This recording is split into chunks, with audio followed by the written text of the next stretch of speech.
बिस्मिल्लाहिर्रहमानिर्रहीम। अस्सलाम वालेकुम। मैं हूं रज़ा मेकन, आप देख रहे हैं IRK न्यूज। आइए जानते हैं कुछ अहम अपडेट सदीक जान साहब से। हुकूमत के भी अरमान जो है वो खाक में मिले हैं और हुकूमत को भी सुबकी का सामना करना पड़ा है। जो ये समझते थे कि अब सब कुछ ख़त्म हो गया है, तहरीक इंसाफ कुछ नहीं कर सकती, तो अब तहरीक इंसाफ के की जो लीडरशिप है उसने भी कमर कस ली है। और अब आप देखें ना कि आगे किस तरह से चीज़ें होने जा रही हैं, तहरीक इंसाफ क्या करने जा रही है और इस वक्त इस्टेब्लिशमेंट के लिए, हुकूमत के लिए, इस निज़ाम के लिए किस तरह से चैलेंजेस जो है वो खड़े हो गए हैं। और इससे ये चीज़ें जो ओवरऑल आपके सामने रख रहा हूँ, इससे आपको अंदाज़ा होगा कि कितना मुश्किल टाइम जो है इस निज़ाम के लिए जो है वो शुरू हो चुका है। और अगर तहरीक इंसाफ ने मोमेंटम पकड़ लिया और इस जो कल वाला मोमेंटम है इसको बरकरार रखा और चीज़ें थोड़ी सी आगे बढ़ा दी एग्रेसिव अंदाज में, तो इस निज़ाम के लिए खासी मुश्किलात जो हैं वो खड़ी हो जाएंगी। ये बात मैं क्यों कह रहा हूँ, क्योंकि सबसे पहले आप बलूचिस्तान में देख लें। बलूचिस्तान में जो एक तो दहशतगर्दी के हालात हैं, सिक्योरिटी की सिचुएशन है। जाफर एक्सप्रेस जैसा वाक़या हुआ, उसके बाद नोशकी में वाक़या हुआ, उसके बाद जो दीगर वाक़यात हैं, एक दहशतगर्दी की बहुत बड़ी लहर है और एक तरफ दहशतगर्दी है, दूसरी तरफ आप देख रहे हैं कि डॉक्टर मारंग बलोच के हक़ में जो है वो एहतजाज हो रहा है। अख्तर मिंगल साहब का जो है वो धरना चल रहा है, उस धरने में तहरीक इंसाफ के लोग गए, सलमान राजा साहब वगैरह, अल्लामा राजा नासिर अब्बास गए, साहबजादा हामिद रज़ा गए। और पूरा इस वक्त बलूचिस्तान के अंदर एक पूरा बलूचिस्तान ही हमें इस तरह पर एहतजाज नज़र आता है। एक ऐसे टाइम के ऊपर जब पहले बलूचिस्तान में जो है वो एक धरना चल रहा है, एहतजाज चल रहे हैं, सूरत हाल काफ़ी कशीदा नज़र आ रही है और हुकूमत के पास उसका कोई पॉलिटिकल हल नज़र नहीं आता। और हल हो भी कैसे सकता है?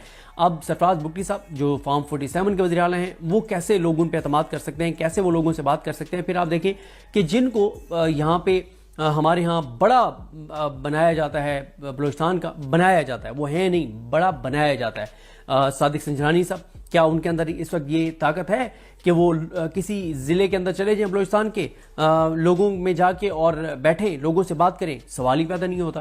अनवरुल्लाह काकड़ साहब निगरान वज़ीर आज़म बनाया गया, क्या उनके अंदर ये है कि वो लोगों को जाके, बलूचिस्तान के लोगों को फेस कर सकें? कहीं पे जाके किसी चौक चौराहे पे बगैर बहुत बड़ी सिक्योरिटी के वो वहाँ पे चाय का कप पी सके? नहीं हो सकता। काजी फाइजी साहब चीफ जस्टिस पाकिस्तान रहा, क्या वो जा सकता है वहाँ लोगों के पास? यहाँ पे तो वो चला गया था, वहाँ पे वो चर्च वाला जो वाक़या हुआ था उधर, तो बलूचिस्तान में वो जा सकता है? नहीं जा सकता। फिर अभी देखे जमाल खान मदोखेल साहब और नईम अख्तर अफगान साहब, हाशिम काकर साहब, ये 3 जज हैं बलूचिस्तान से। काजी फाइजी साहब के ये दोस्तों में शुमार होते हैं, उनके ग्रुप में शुमार होते हैं ये तीनों जजेस। क्या इन जजेस इन तीनों को भेज दें तो क्या बलूचिस्तान के 100 लोग भी इन पर एतमाद करने को तैयार हैं कि ये 100 लोगों को कह दें कि हम गारंटी देते हैं नून लीग की, शरीफ खानदान की, शहबाज शरीफ की, कि अब उनकी पॉलिसीज आपके साथ ठीक होंगी, आप अभी प्रोटेस्ट ना करें, आप जो है वो टाइम दें इनको? क्या लोग इनको टाइम देने को तैयार हैं? इनकी बात मानने को तैयार हैं ये जो 3 जज इस वक्त सुप्रीम कोर्ट के अंदर बैठे हुए हैं बलूचिस्तान से? नहीं। तो इसका मतलब यह है कि हमने बलूचिस्तान के अंदर उन लोगों को हमने बड़ा बनाया या आगे लाए जो असल में बलूचिस्तान के नुमाइंदे नहीं हैं, जो जिनको बलूचिस्तान के लोग ऑन नहीं करते कि ये हमारे लोग हैं, ये हमारे बड़े। अच्छा, बलूचिस्तान, हाँ, फिर इस दौरान अभी आपने कल ट्वीट देख लिया महमूद थाना चकजई साहब का, ये जो मिनरल्स वाला मामला है। देखें, मिनरल्स वाला जो मामला है ना, पाकिस्तान तरक्की करे, कौन सा पाकिस्तानी नहीं चाहता? जो भी चीज़ पाकिस्तान के हक में हो रही होगी, कौन सा पाकिस्तानी जो उसको सपोर्ट नहीं करना चाहता, जो सपोर्ट नहीं करता, जो खुश नहीं होता, जो नहीं चाहता कि पाकिस्तान के लोगों को रोज़गार मिले? लेकिन मसला यह है कि ये जो मौजूदा हुकूमत है, ये जो निज़ाम है, जो अवाम के वोटों से नहीं आया, लोग इन पर इतनी बदएतमादी करते हैं कि जो बात ये करते हैं लोग उसके अगेंस्ट हो जाते हैं। अगर ये बात दुरुस्त भी हो कि कल जो कॉन्फ्रेंस हुई है वो वाकई बहुत बड़ी कॉन्फ्रेंस थी, वो बहुत बड़ी इन्वेस्टमेंट आ रही थी, लेकिन इनके ऊपर बदएतमादी बहुत ज़्यादा है क्योंकि ये हर चीज़ को खुफिया रखते हैं, ये हर चीज़ में करप्शन करते हैं, हर चीज़ में लूट मार करते हैं, इनके ऊपर लोगों को एतमाद नहीं। वरना बिल्कुल पूरे पाकिस्तान के लिए खुशी की बात है कि अगर मिनरल्स के मामले में अगर पाकिस्तान में इन्वेस्टमेंट आ रही है तो हर पाकिस्तानी के लिए खुशी की खबर होनी चाहिए। लेकिन मसला क्या है कि इन पर कोई एतमाद करने को तैयार नहीं है। लोगों को लगता है कि डाका डाल रहे हैं, फिर ये झूठ बोलते हैं, ये सच नहीं बताते, ये मुकम्मल तफसीलात नहीं बताते कि कौन सी कंपनीज आ रही हैं, क्या उनके साथ तय हो रहा है, बलूचिस्तान के लोगों को क्या मिलेगा, उस इलाके के लोगों को क्या मिलेगा, कुछ नहीं ये बताते, हर चीज़ को खुफिया रखते हैं। फिर उससे होता क्या है, अब आप देखें कि कल महमूद थाना चकजई साहब का बयान है जिसमें उन्होंने मिनरल्स वाले मामले पे कहा है कि हम इसको मुस्तरद करते हैं, हम अदालत में भी जाएंगे, हम ये नहीं होने देंगे। अब आप बताएं जो हालात हैं बलूचिस्तान की, कैसे हम वहाँ से कोई भी इंटरनेशनल फर्म आके वहाँ पे काम कर सकती है? जब तक आप मकामी लोगों को एतमाद नहीं देंगे, उनको एतमाद में लेकर, उनको साथ मिलाकर और वहाँ पे जो कुछ चल रहा है दहशतगर्दी सूरत हाल उसको आप कंट्रोल नहीं करते। ये है बलूचिस्तान के हालात। फिर आप KPK पे आ जाए।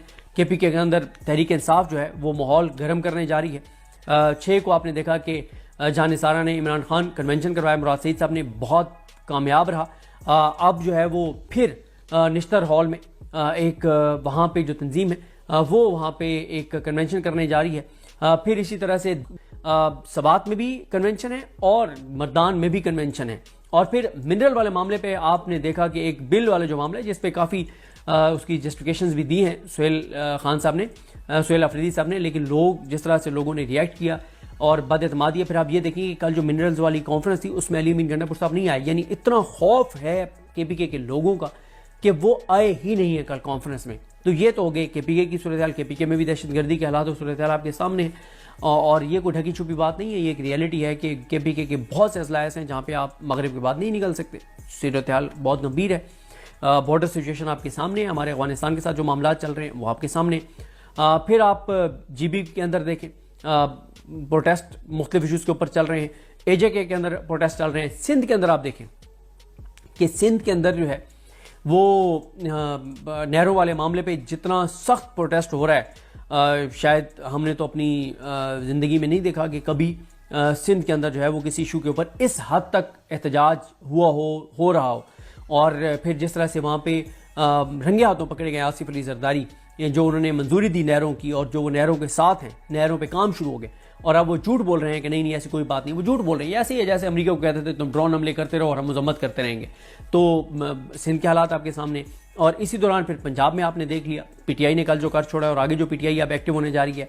इसी तरह से मौलाना फजल रहमान है, तो वो आप देखेंगे कि वो अपने तौर पर एहतजाजी चीज़ें जो हैं वो शुरू कर रहे हैं, जल्द से शुरू कर रहे हैं। MWM PTI के साथ खड़ी है। असम्बलियों के जब भी इजलास होंगे उसमें आपको काफ़ी जो है वो एग्रेसिव चीज़ें नजर आएंगी। और अगर इस दौरान जो जजेज़ हैं, जो आज़ाद जजेज़ हैं, जो अपने हलफ से वफा करने वाले हैं, जैसे सुप्रीम कोर्ट ऑफ पाकिस्तान में मंसूर अली शाह साहब हैं, मुनीब अख्तर साहब हैं, अतर मिनल्ला साहब हैं, शाहिद वहीद साहब हैं, अकील अब्बासी साहब हैं, आयशा मलिक साहबा हैं, या दीगर जो जजेज़ हैं सुप्रीम कोर्ट के अंदर जो अपने हलफ से वफा करने वाले हैं, इस्लामाबाद हाई कोर्ट में जो अपने हलफ से वफा करने वाले हैं, चाहे वो मोहसिन तरक्यानी साहब हैं, जहांगीरी साहब हैं, सरदार इजाज इसा खान साहब हैं, समर रिफत इम्तियाज़ साहबा हैं, बाबर सतार साहब हैं, या लाहौर हाई कोर्ट में शाहिद करीम साहब हैं, आसिम हफीज़ साहब हैं, और एक लंबी लिस्ट है लाहौर हाई कोर्ट में जो आज़ाद जजेज़ हैं जो अपने हलफ से वफा करने वाले हैं। अगर ये तमाम जजेज़ भी एक्टिव हो गए कि ये निज़ाम क्योंकि इतनी जगहों पे फंस गया है चीज़ों में, तो हमें भी थोड़ा सा अपना हिस्सा डालना चाहिए पाकिस्तान के लिए। अगर ये जजेस भी एक्टिव हो गए, ये भी कुछ चीज़ें करने लग गए, तो इस निज़ाम के लिए खासी मुश्किलात जो हैं वो बढ़ जाएंगी फिर। और आप देख लें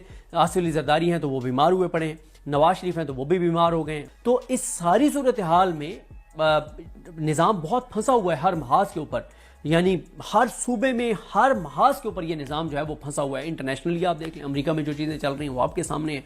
तो इसलिए खासा मुश्किल टाइम मुझे तो इस निज़ाम के लिए नज़र आ रहा है। अगर PTI ने कल वाले मोमेंटम को जिस तरह से बरकरार रखने का फैसला किया, अगर वाकई बरकरार रख लेते हैं और एक्टिव हो जाते हैं, तो इस निज़ाम के लिए खासी मुश्किलात होंगी, क्योंकि निज़ाम इस वक्त बहुत ज़्यादा कमज़ोर हो चुका है, बहुत महाजों पे फंस चुका है। तो नाज़रीन, ये थी आज की अहम अपडेट जो आपने जानी सदीक जान की ज़बानी। इसी के साथ अपने मेज़बान रज़ा मेकन को इजाज़त दीजिए। अल्लाह हाफिज़। पाकिस्तान जिंदाबाद।